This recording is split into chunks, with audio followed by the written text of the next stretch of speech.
Você já ouviu falar do homem que luta contra o crime nas sombras? Um herói que, mesmo sem enxergar, enxerga muito mais do que qualquer um de nós. Hoje, vamos mergulhar na vida de Matt Murdock, o Demolidor. O Demolidor nasceu em 1964, pelas mãos do lendário Stan Lee, Bill Everett e com arte de Hollywood. Mas o que poucos sabem é que sua criação foi inspirada em algo único, um herói cego, que viria para provar que as limitações são apenas o começo de uma história incrível. Um acidente que poderia ter sido o fim, foi o início de tudo.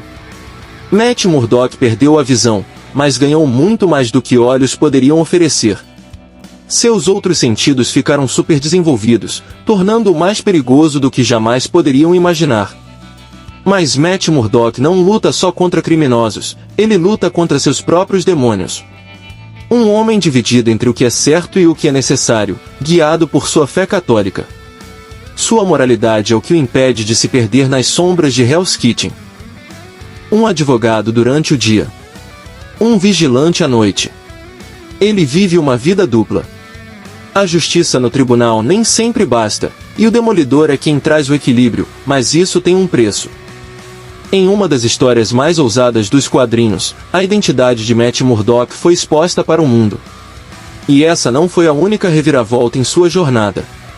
O Demolidor também é fortemente inspirado pelo cinema noir. Suas histórias sombrias, corrupção e personagens complexos nos lembram, nem todos os heróis usam capas brilhantes. Hell's Kitchen não é apenas o lar de Matt, é o palco onde ele enfrenta seus piores inimigos e suas maiores tragédias. O tom sombrio e brutal das suas histórias o separa de heróis mais coloridos e extravagantes. Por trás do herói, há um homem.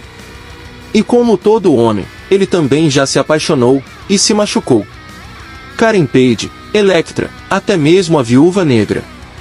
As mulheres na vida de Matt não são apenas paixões, mas parte do fardo que ele carrega. No final das contas, o Demolidor é mais do que um vigilante cego, ele é a prova de que nossas maiores fraquezas podem se tornar nossas maiores forças. E você, estaria preparado para enfrentar as sombras que te cercam? O Demolidor está, e continuará lutando, mesmo quando ninguém mais acreditar. Se curtiu esse vídeo, já deixa o like e comenta aqui embaixo qual foi a curiosidade que mais te surpreendeu.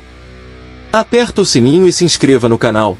Isso nos ajuda muito para a criação de mais conteúdo com mais curiosidades sobre o mundo dos heróis, quadrinhos, filmes, séries e games. Nos vemos no próximo vídeo.